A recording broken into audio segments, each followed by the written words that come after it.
chicos y chicas, los saluda el profesor Héctor Silmar Herrera Martínez, mejor conocido en YouTube como el Profe Silmar. El día de hoy traigo para ustedes un tema referente a la asignatura de Geografía, que se titula Riqueza y variedad de la vida en los países. Pues bien chicos, hoy nos toca hablar de geografía y son temas que, como siempre hemos dicho, al igual que los de ciencias naturales, nos concierne conocer como estudiantes, pero también nos concierne conocer como seres vivos, como seres humanos que estamos en este planeta y que debemos conocer sus características para poder contribuir a una mejor vida en él. Pues bien chicos, como siempre empezamos con un pequeño concepto del tema. Como bien ustedes vieron acá, dice riqueza y variedad de la vida en los países, pero quiero hacer hincapié en este término. Cuando habla de riqueza, no habla a la riqueza material, a la riqueza obtenida por las actividades económicas, al dinero en específico. No, nada que ver con eso. Nos va a hablar el día de hoy a la riqueza natural que tienen los países. Y vamos a iniciar viendo nuestro concepto, que hace alusión a un término muy importante que quizás hemos escuchado y que en ocasiones tal vez ni siquiera le hemos puesto mucha atención. El término biodiversidad es una palabra derivada de dos vocablos: bio, que se hace referencia a vida, y diversidad, diversos, varios. Entonces la definición dice: cantidad de organismos vivos con los que cuenta un país. Aquí vemos ya en términos prácticos, cantidad de organismos vivos con los que cuenta un país. Aquí es importantísimo recordar que ya no debemos tener la concepción vaga de decir que solo de seres vivos hay plantas y animales. Reino animal, reino vegetal. No. Recuerden chicos y chicas que son 5 los reinos comprobados de vida, es decir, de seres vivos. ¿Cuáles son esos 5 reinos? El reino animal, al que pertenecemos nosotros. El reino vegetal, que es el reino de las plantas, aquellos productores, elementos primordiales de la existencia del ser humano, porque son los únicos que nos pueden proporcionar el oxígeno. Pero también existen el famoso reino fungi, que es el reino de los hongos, y que se encargan principalmente de la descomposición de la materia, que es fundamental también para poder subsistir y para darle abono a la tierra. ¿Por qué no también recordar al reino monera, que es el reino de las bacterias, que tienen la misma función? Y también el reino protozoario, que hace referencia a las algas y a los musgos, como le decía, o protista, también conocido como protista o protozoario, que hace referencia a las algas y a los musgos y que incluso se dice que es el reino vivo más antiguo de los 5. Pues bien, esos son los organismos vivos con los que cuenta un país. Esa es la biodiversidad. Y vamos a entrar tal vez con como siempre lo hacemos, con un término histórico. Bueno, decir que la biodiversidad es el resultado de un proceso natural desde hace millones de años. Es decir, que ya la encontramos así cuando el hombre apareció sobre la faz de la tierra. Encontramos ya esa biodiversidad, esa cantidad enorme de ecosistemas, de regiones naturales que nos dan la característica a cada país. Quien tiene mucho, quien tiene poco, eso es, por eso dice el término riqueza. Es rico aquel país que cuenta con muchos recursos naturales, sobre todo con seres vivos. Pues bien, en términos también históricos hablaríamos de la persona que quizás más estudió este asunto, que es don Charles Darwin, allá por el siglo XVIII, XIX, y que en términos concretos podríamos decir que él fue quien realizó una expedición de 5 años por barco alrededor de todos los continentes de nuestro planeta para conocer eso, esa biodiversidad. Recordemos que él era de origen británico, inglés, y que curiosamente Europa, por su ubicación geográfica con respecto al Sol, no tiene una gran biodiversidad, es decir, no tiene una gran cantidad de organismos vivos. Tiene menos que muchos países y que muchos continentes. Pues Charles Darwin no se quedó con eso y se decidió viajar por barco, porque en aquellos tiempos de ser el medio, durante 5 años por todos los continentes para conocer la biodiversidad del mundo y poder así hacer una selección de los famosos 5 reinos y de otras cosas más que nos han servido actualmente para comprender mejor nuestro mundo inmediato natural. Pues vamos a hacer un poquito una remembranza, por ahí ya tuvimos también un video de ello, donde nos dice que recordemos un poquito el por qué en nuestro planeta existe la diversidad de climas y que por tal motivo esa diversidad de climas hace que haya una diversidad de ecosistemas o de regiones naturales dependientes de ese clima, de la latitud, de la inclinación. Aquí les hice un pequeño dibujo donde habla de la inclinación que tiene nuestro planeta Tierra sobre un eje imaginario con respecto al Sol también. Aquí manejamos la altitud, el tipo de relieve que cada lugar tiene en nuestro planeta. Los movimientos como el de rotación, que dura 24 horas, bien lo sabemos, en dar una vuelta completa sobre su propio eje. Y el movimiento de traslación, que dura 365 días con 6 horas, que juntos forman a los 4 años el famoso año bisiesto, y que lo hace alrededor del Sol. Esto es muy importante mencionarlo en una órbita de tipo elíptico, nos dice.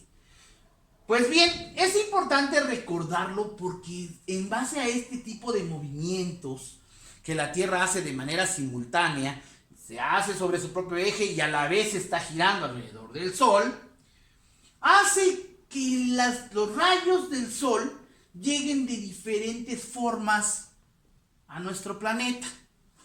Y también podemos analizar y podemos ver, aquí lo hice con algunas líneas de diversos colores, que esta parte, la parte central, que está en color rojo de nuestro planeta, es la más beneficiada con los rayos del Sol y con la proporción de los océanos. Es decir, tiene mucha agua cercana a ella y los rayos del Sol le pegan de manera más constante. Aquí lo importante de ello es que eso hace que existan determinadas regiones naturales con condiciones especiales.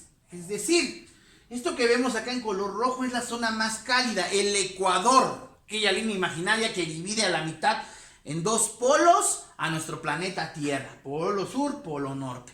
Pues esta línea imaginaria de en medio es la más privilegiada, es la que recibe mayor calor y mayor humedad por las mismas cantidades de agua, los cuerpos de agua que hay alrededor de él, y por tanto es la que se ve beneficiada con cierto clima muy cálido.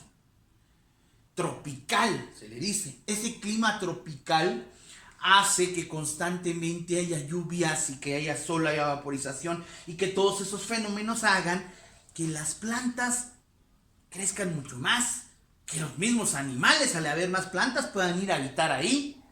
Y por qué no decir los demás microorganismos vivos que también hay, como lo dijimos, los hongos, las bacterias, las algas, todas esas florecen de mayor medida acá. Y en la medida que se van distanciando del centro de la Tierra, centro exterior de la Tierra, la temperatura va bajando. Y por tanto también las zonas van cambiando de clima. Cada vez que van cambiando de clima, van haciendo que cada ecosistema tenga características particulares. Aquí podemos ver esto, ya lo vimos en un tema también más amplio, como un recordatorio lo hicimos acá, y también manejamos este punto que dice, esta distancia, esta latitud, la inclinación que tiene con respecto al Sol, la altitud del relieve, los movimientos de rotación y de traslación que involucran a la Tierra completa, hacen que existan las famosas zonas de clima, zonas climáticas. La zona cálida, lo dije, estaba en color rojo, es el ecuador, la zona media de la Tierra, de la esfera que forma nuestra Tierra. Después viene la zona seca. Ojo, la zona seca empieza de acá y también acá. Hay que entender que va en dirección contraria a cada polo. Va hacia cada polo. Del ecuador, la zona tropical o cálida. Después viene la zona seca. Después viene la zona templada. Esto derivado de que está más lejos del Sol en su giro que está haciendo. Después viene la zona fría Y por último viene la zona polar. En ambos lados es la misma situación, el mismo orden. Es decir, partimos de aquí del centro de la Tierra, de la mitad de la Tierra, del Ecuador, como zona cálida, para abajo se va así, y también en este caso para arriba se iría así. Y llegaría en las mismas condiciones. Estas zonas hacen y generan climas que favorezcan a determinados ecosistemas o regiones naturales. Entre ellos vamos a mencionar algunas. La zona cálida, que es la zona más privilegiada, forma regiones naturales o ecosistemas como la selva, cuya característica primordial es que todo el año llueve constantemente y que hay una humedad, precisamente por estar muy cerca del sol, hay una humedad que permite la reproducción más rápida de los seres vivos, de los 5 reinos. Aquí es como la zona más productiva. Después viene la sabana. Terminó un poquito menos que la selva, pero también tiene lluvias en todas las épocas del año, y eso hace también una producción muy constante y muy grande. El bosque tropical, podríamos decir que se va alejando poco a poco de los polos, pero aún tiene ese clima tropical, que hace que también tenga una diversidad de seres vivos en su hábitat. Después de haber pasado la zona cálida, se llega a la zona seca. Como tal, como su nombre lo dice, le ha tocado a la zona seca no tener muchos cuerpos de agua cercanos. Y también su distancia con respecto a los rayos del sol es un poquito más lejana, y entonces hace que esa zona seca tenga vegetación, tenga los 5 reinos vivos, de los seres vivos, pero en cantidades menores y con características muy particulares. Comúnmente las plantas acá son más de tipo los cactus, con muchas espinas, porque requieren menos agua. Los animales, de igual manera, son pocos, son animales que soportan cambios bruscos de temperatura, porque es una característica de la zona seca. A veces llueve, a veces no llueve, a veces en el día hay demasiado calor, tal vez hasta más de 40 grados, y en la noche hay temperaturas hasta de 0 grados o menos, demasiado frío. Son animales que pueden vivir en sus madrigueras en el mismo lugar, pero son pocos en comparación de los que viven en estas regiones naturales. Luego viene la zona templada, que como su nombre lo dice, ya no es tan calurosa. Se ve beneficiada con algunos cuerpos de agua por la ubicación de los continentes, que eso ya estaba desde que el Pangea se forma. Se ve beneficiada con algunos cuerpos de agua, pero con rayos del sol más lejanos, hace que sea más templado el clima, no tan caluroso como acá, y genera el famoso bosque de coníferas, donde también existen muchos organismos vivos con características particulares, sobre todo características en el pelaje, en la alimentación, porque ellos tienen que tener un pelaje muy distinto a los de acá, precisamente para soportar las temperaturas un poquito más frías. Y conforme se va alejando más, se genera la zona fría. Esta ya va por acá. La zona fría, que se ubica como ecosistema o como región natural, es la taiga. También aquí ya se empieza a ver cierta congelación. El agua está, pero está en un estado sólido. Y eso de alguna manera detiene un poquito la vida de los seres. Pero sí existen, sí hay seres vivos en la taiga, no en la misma cantidad ni proporción que la zona cálida, pero sí los hay. Al igual que la zona polar, que son los polos, ambos polos, que aquí la situación está famosa, también conocida como de hielos perpetuos, quiere decir que siempre está congelada la situación aquí. El agua está en un estado sólido totalmente, que es la tundra. La tundra es la región natural que está dentro de la zona polar. Y en la tundra es muy escasa la vida en comparación de la zona cálida, pero también la hay. Aquí podemos hablar de aquellos famosos osos polares, los pingüinos, y hablando de las personas, tal vez los esquimales, que no sé si momentáneamente, si viven todo el año ahí, pero les gusta ir a vivir en lugares muy congelados. Bueno, pero en cantidades mucho, mucho menores a estas. Pues una vez que estamos viendo que ya estas son las zonas y están tal vez distribuidas, como el término dice, en riqueza, esta es mucho más rica, la zona cálida con sus ecosistemas o regiones naturales, es mucho más rica en seres vivos. que en comparación de esta, pero esta también tiene, igual que el desierto y el matorral, la zona templada también tiene, y la zona fría también tiene, y la zona polar también tiene. Y en este sentido se dice, hablando de países, se dice, pues qué dicha, ¿no? De algunos países que pudiesen tener todas estas zonas, y si no todas, por lo menos la mayoría. Y que esa riqueza natural la gocen. Todo por haber tenido la suerte de vivir cerca, primero que nada, del Ecuador, y tener los cuerpos de agua constantes, y por qué no decirlo, de vivir en esta región, en este cinturón. Posiblemente eso hace que tengan esa riqueza. Y van a decir ustedes, ¿existirán países así? Pues claro que sí, existen los famosos países megadiversos. Y aquí los tenemos anotados, países megadiversos. Cuando hablamos de países megadiversos nos referimos directamente a la biodiversidad, es decir, a los seres vivos. Estos son países que tienen casi todas, si no decir que todas en algunos casos, todas las zonas de clima y todas las regiones naturales existentes en el planeta, cuentan ellos con esas. Y aquí tenemos algunas importantes. Son solo 12 países en el mundo de más de 200 que tienen ese privilegio de ser países megadiversos, ricos en recursos naturales y sobre todo en seres vivos, en plantas animales, en musgos, en bacterias y en hongos. Pues bueno, vamos a mencionar cuáles son. Y vean, aquí traté de manejar colores distintos para darnos cuenta de un fenómeno. Está Brasil, Perú, Ecuador, Colombia, México, orgullosamente nuestro país está también, y los Estados Unidos. Nótese que aquí hay 6 países del continente americano. Esto tiene una relación directa con lo que aquí dice. Es el resultado de procesos naturales desde hace millones de años. Es decir, ya estaba todo eso aquí cuando llegamos. La gran suerte para nosotros es que fuimos el último continente en ser poblado por el hombre.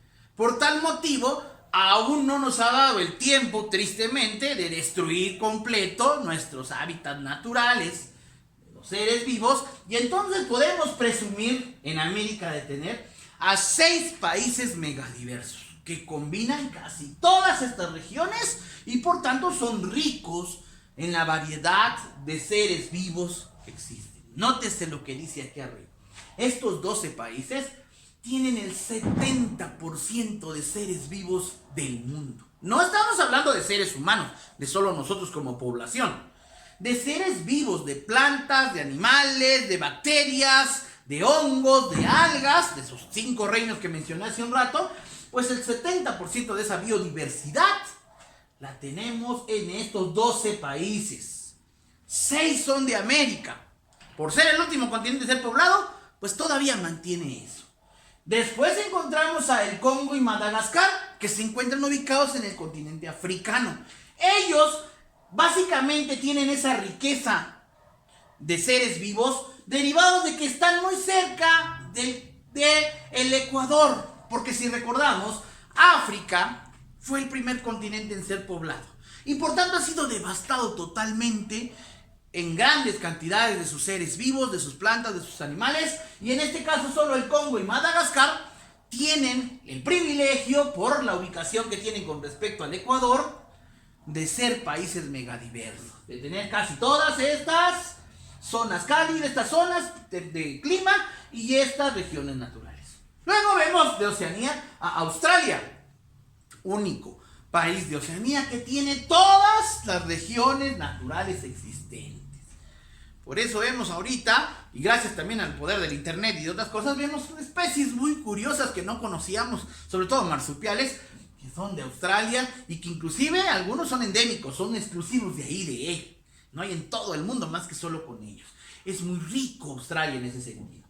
Y por último, los otros 3 países que pertenecen al continente asiático, que es Indonesia, India y China. Y si ustedes recuerdan también, el continente asiático es el 4º en ser poblado. Por tal razón es que todavía también tienen esa riqueza natural de organismos vivos. Son países megadiversos. Notamos algo curioso. Notamos que Europa como continente no tiene ningún país megadiverso. Hablando de la biodiversidad, Pues esto no es más que por otra situación.